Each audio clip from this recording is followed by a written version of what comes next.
by WorldWire News. In a move that has ignited fierce legal debate and widespread public reaction, the Trump administration has formally proposed the deployment of 20,000 National Guard troops to support a sweeping deportation initiative targeting undocumented immigrants across the United States. This proposal, part of a larger immigration enforcement strategy, is the most aggressive step yet toward expanding the federal government's capacity to detain and remove migrants at scale.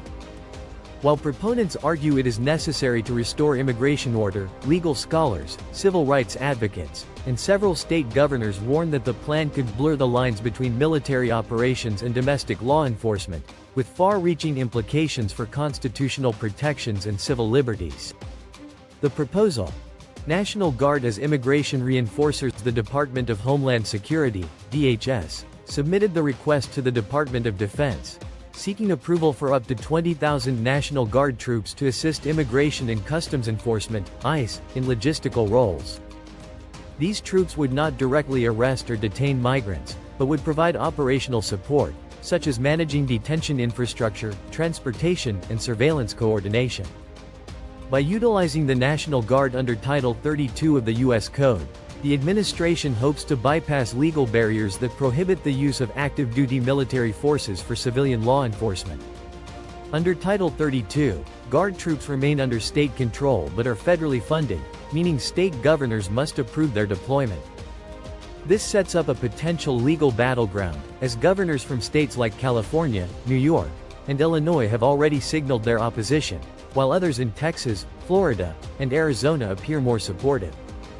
Legal implications for the government. Posse Comitatus and the risk of overreach. The 1878 Posse Comitatus Act explicitly bars the use of federal military forces for domestic law enforcement. While Title 32 offers a legal workaround, critics argue that this workaround dilutes the core intent of the law and opens the door to unconstitutional military involvement in civilian affairs. If the National Guard were seen to be performing law enforcement actions, even indirectly, legal challenges could erupt over the separation of military and civil powers. Federalism versus federal authority. The proposal also tests the constitutional tension between federal authority and state sovereignty. Since governors control the deployment of their National Guard units under Title 32, any attempt by the federal government to coerce or bypass a state's consent could violate the 10th Amendment and trigger a federalism crisis. Precedent and executive power expansion. Deploying troops in this manner may also set a troubling precedent. Future administrations might justify National Guard involvement in areas like policing protests or enforcing political agendas, under the pretense of national security. Legal experts warn that the erosion of Posse Comitatus safeguards could undermine the civilian nature of American democracy. Implications for undocumented immigrants. Escalated fear and reduced access to justice for undocumented immigrants. This proposal adds another layer of fear and uncertainty. Even if troops are not directly involved in arrests, their visible presence in immigrant-heavy neighborhoods could discourage individuals from accessing legal aid, attending court hearings, or even going to work or school.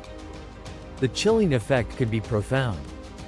Increased risk of due process violations. Mass deportation efforts often lead to accelerated or expedited removals, which carry a high risk of due process violations.